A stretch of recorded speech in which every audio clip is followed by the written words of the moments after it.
Yeah, good morning. Today we're going to be talking about section 5.9 in our books. Section 5.9 is entitled Solving Equations by Factoring.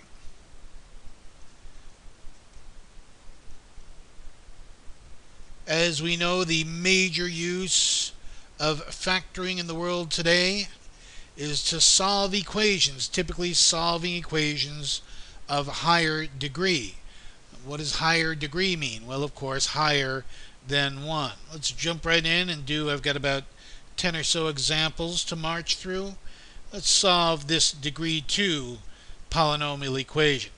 Well, I've got it in standard form. That's pretty much key for all these problems. Get them in standard form first.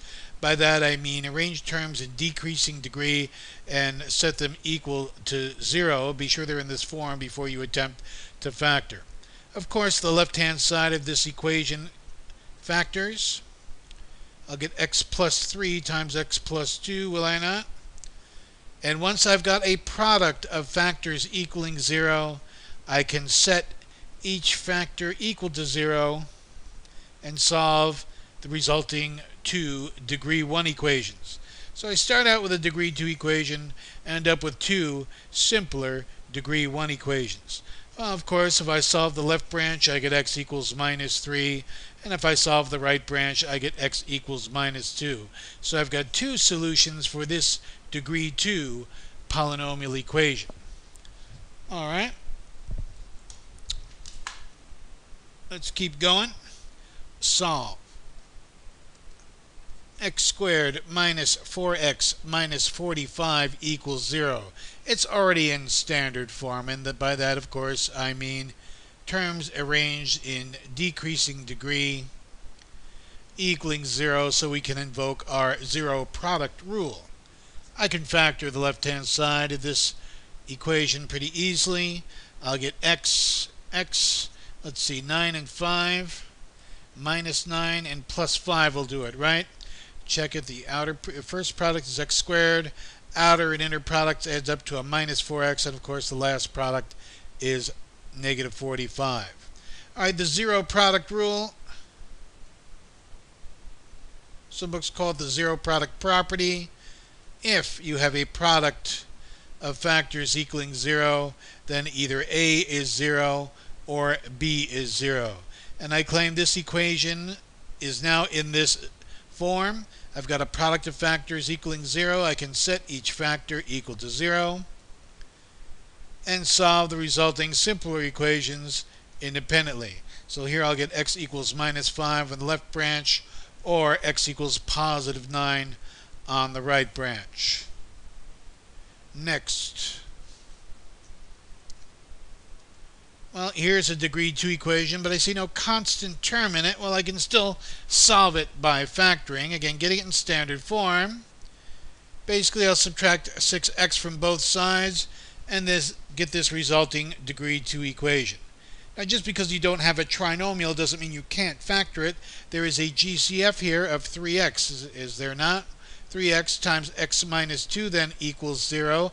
Again, I could view this as a product of two factors equaling 0 now, and invoke my zero product rule. Either 3x equals 0 or x minus 2 equals 0, of course. If 3x equals 0, if I divide both sides by positive 3, I get x equals 0 over 3. Well, 0 over anything is 0, so the solution of the left branch is x equals 0, or on the right branch, x equals positive 2. So x equals 0 or x equals 2 solves that equation. Solve. 9x squared equals 25. All right, again, I'll get it in standard form. Here there is no x term. There is no degree 1 term. We've got a degree 2 term and a degree 0 term. Well, still, I'll get it in standard form. Pull all non-zero terms over to the left-hand side and set it equal to 0 on the right-hand side, and I can then see if I can factor this. Well, of course, I see now a difference of squares pattern on the left-hand side. Let me highlight that. this is a difference of squares pattern, 9x squared minus 25, which of course then factors to 3x plus 5 times 3x minus 5 equals 0. Alright, I'll branch off to two degree 1 equations. 3x plus 5 equals 0, or 3x minus 5 equals 0. I get 3x equals negative 5 on the left branch. X then equals minus 5/3 on the left branch. Or, be sure to include the written word or in your answer on questions of this type. 3x equals 5 on the right branch, or x equals positive 5/3. So there's my final answer. X equals minus 5/3 or positive 5/3. Alright, let's get a little nastier here. Let's see, x equals 6/7 x squared minus 3/7. Now, don't panic. Just because there's fractions in it doesn't mean you have to panic or run for a calculator. Don't run for the calculator here. The calculator isn't going to help you. Alright, what I see is I get a degree 2 term, a degree 1 term, and a degree 0 or constant term. Let's get it in standard form. Well, even before I get it in standard form, let's get rid of these fractions. I've got an equation involving fractions. I claim I can get rid of these fractions if I multiply both sides by the least common multiple of all denominators. Well, of course, there's only one denominator here, that's a 7. I'll multiply both sides by 7.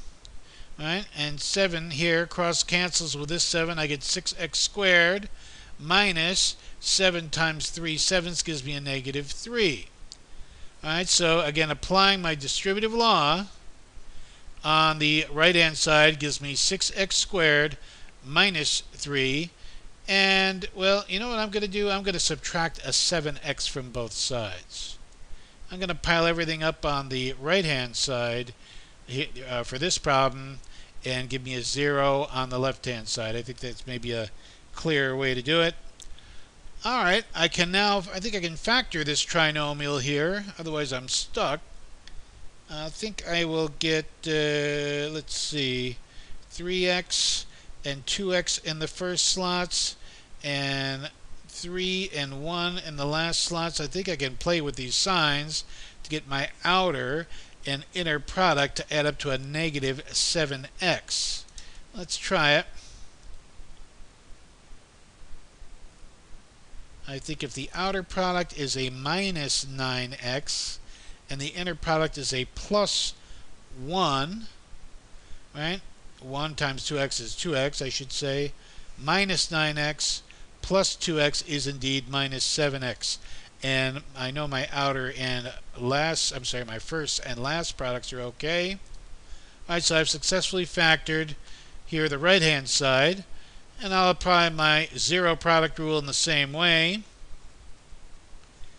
Once I've got a product of factors equaling 0, I set each piece of that product equal to 0 and solve independently.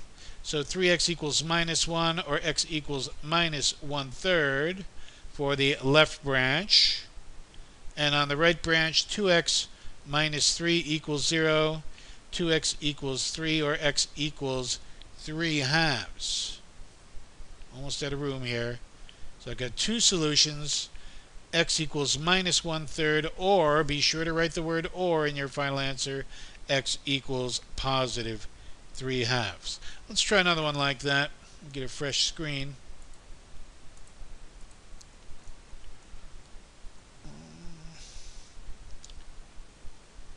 Let's see. Again, solve. Pick something similar. X equals 6/5 minus 6/5 x squared. Alright, I claim this is a degree 2 polynomial equation, right? You got a degree 2 term, a degree 1 term, and a degree 0 term. And of course, probably the first thing I want to do is get rid of these fractions before I do anything else. I claim if I multiply both sides, all terms, by positive 5, all these fractions will go away, and I've got an equivalent equation with no fractions in it. I'll apply my distributive law on the right hand side. 5 times 6/5 gives me a positive 6 minus 5 times minus 6/5 x squared gives me a minus 6x squared. The 5's cancel out. No calculator needed. Here I'm going to pile everything over on the right hand side. When you factor things, you'll always want a lead coefficient that's positive. So if I subtract, or I should say add 6x squared to both sides and subtract 6 from both sides, I get this resulting equivalent polynomial equation. Now I'm going to try to factor the left-hand side. Well, let's see. I'm looking at this 3x in the first slots, 2x in the first slot there. Let's see, minus 9.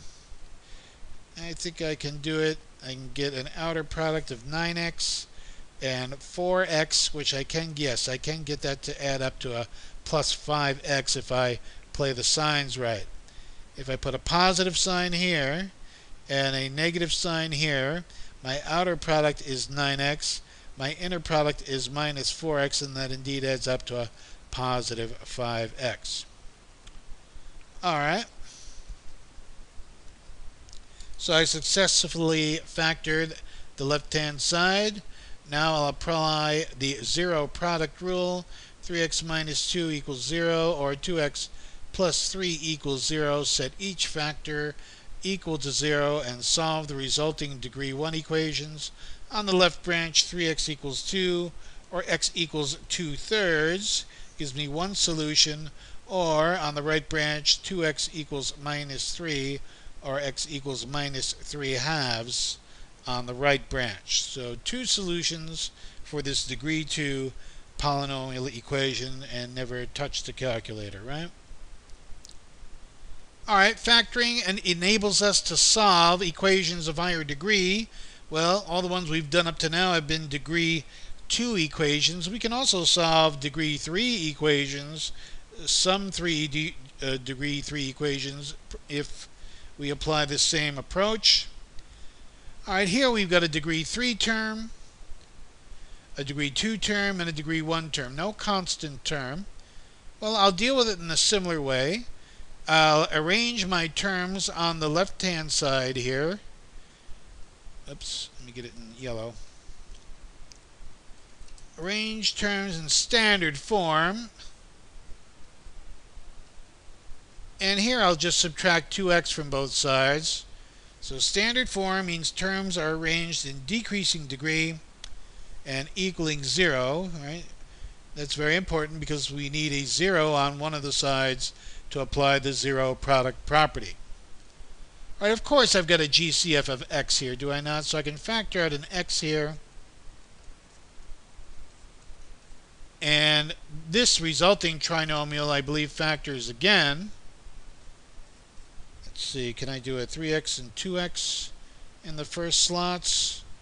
I think so. I'll need a 2 and a 1. I think this will do it if I have a minus 2 and a plus 1 here. Let me check it. 6x squared plus 3x minus 4x indeed adds up to a negative x, and the last product is minus 2. Alright, so let me rewrite that expression, and we will solve the now factored equation. Alright, here I've got a product of 3 factors equaling 0. Don't forget about x here. X is a factor too.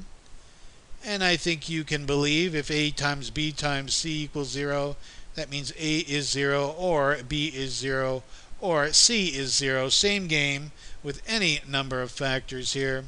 So here I'll have 3 branches. X equals 0. Don't forget to set x equal to 0. That's a solution. Or 3x minus 2 equals 0, and I'll solve that in a minute. Or 2x plus 1 equals 0. Alright, so I can then, well, the left branch is already solved, or here I'll add 2 to both sides and then divide by 3. So x equals 0 or x equals 2/3. Here we'll subtract 1 from both sides and divide by 2. So I get x equals minus 1/2 from my third branch. So 3 solutions here: 2/3, negative 1/2, and 0. Don't forget about 0. 0 is a solution to the above equation. Solve another higher degree polynomial equation. This is degree 3. All right. Again, I'm going to seek to solve it by factoring, get it in standard form. Arrange terms in decreasing degree on one side of the equation and get a 0 on the other side, and hopefully we can factor this now. Let's see. Well, I can factor out an x, of course. I suppose I'll do that first. All right. And I can factor this trinomial again. Don't forget to carry x down to your final equation statement. If I put, well, 5 is prime, so 5x and x have to be the first slots. Let's see, I think I see a 2 and a 3 here. Let me check it. The outer product here is 15x. The inner product here is 2x. The last product is negative, so I can play with the signs to get an inner and outer product that add up to a 13x. Let's try it. The outer product here is 15x. The inner product here is negative 2x. And indeed, that outer and inner sum is positive 13x. Alright, so I've successfully factored completely the left-hand side, broken it down to all its possible factors. Now I will split off into 3 branches. There's a 3 there. X is a factor. Don't forget to set it equal to 0 and get a solution. That is a solution to that equation. Or, well, if 5x minus 2 equals 0, that means 5x equals 2, or x equals 2/5. That's another solution. Or, if x plus 3 equals 0, of course, x equals minus 3. So I've got 3 solutions: 0, 2/5, or minus 3. Okay. All right, 2 more and we'll call it a day. Of course, these are a little harder. I believe both of these are from your homework list, in the upper reaches of your homework list. Let's try to solve x plus 7 squared equals minus 2 times x plus 7 minus 1. Alright, x plus 7 squared. Clearly, we're going to have to do some manipulation here to get things in standard form. If I square x plus 7, what do I get? Well, you're squaring a binomial sum, so I'll get x squared plus 14x plus 49. Please notice that left-hand side is not x squared plus 49. You've got an inner and outer product to worry about. If you need to write it out, remember the special product, that's fine. X squared plus 14x plus 49, multiplying out this left-hand side. How about on the right? Well, minus 2x gives me minus 2x. I'll get minus 14 minus 1 is minus 15, simplifying the right-hand side. Now I'm going to get things in standard form. I will probably add 2x to both sides and add 15 to both sides. Oops. So I'll add 2x to both sides and add 15 to both sides, resulting in x squared plus 16x, 49, 59, 60 plus 64 equals 0 on the right-hand side. Oh, I think I see something here. Alright, so now I've got a degree 2 equation in standard form. It took a little work to get there. I believe we can factor this. Remember, if this sign is positive, these signs are the same. If this sign is also positive, they're both the same positive, right? So it has to be x plus something times x plus something. And I think I see it. Factors of 64. Well, there are many factors of 64, but I think 8 in both of these slots will work.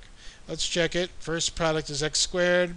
outer product is 8x, inner product is also 8x, and 8x and 8x add up to a 16x, and of course the last product, 8 times 8, is 64.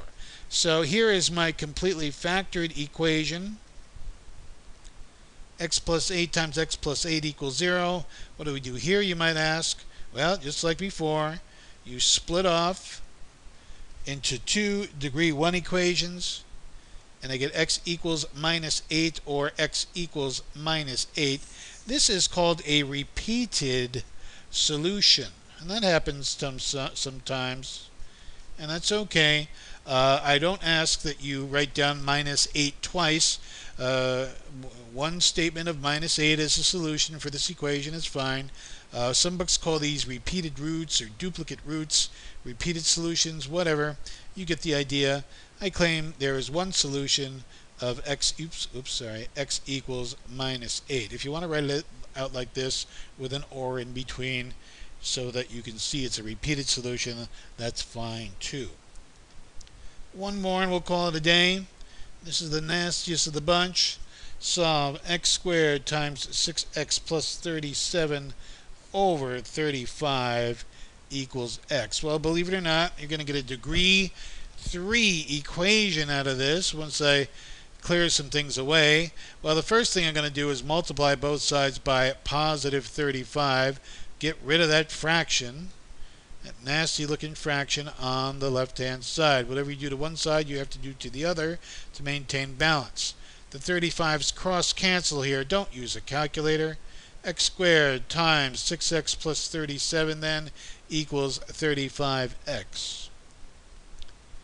Alright, let me multiply this expression out on the left hand side now. I'll get 6x to the third power plus 37x squared minus, I'll subtract 35x from both sides to get it in standard form, equals 0.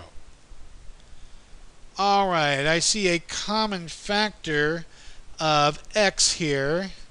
37 is prime, so I can't really factor out anything but x. I'll get 6x squared plus 37x minus 35 equals 0. Now I'll see if I can factor this trinomial. I believe I can. Let's see, 6x squared, I'll get a 3x, and no, that's not going to work. Hang on a minute. I think a 6x and x is going to work in the first slots. Now, you got a lot going on here. Let's see, I've got 35. I think a 5 and a 7 might work here. Let's check it out. The first product is 6x squared. That's fine. Let's look at the outer and inner product. See if this is a viable option here. I'll get a 42x and 5x. Yes, I can play with the signs for 42x and 5x to add up to a 37x. Can I not? Alright, so let me do that. Oh, hang on a minute. What happened? Don't panic. Let me rewrite that. I'll get an x, 6x, 5x, and 7. If I put a plus 7 and a minus 5, I think it all checks out. The outer product will be 42x positive, and the inner product will be negative 5x, and indeed that adds up to a positive 37x. Alright, so I'll take each of these factors, set them equal to 0. Don't forget x equals 0. That leads to a viable solution. Alright, so x equals 0, or, whoops, 6x equals 5, or x equals 5/6, or x equals minus 7. So 0 is a solution, or 5/6 is a solution, or minus 7 is also a solution. Alright, that's all I've got prepared, and that's enough, I think, to get us through our homework assignment. This concludes section 5.9, solving equations by factoring.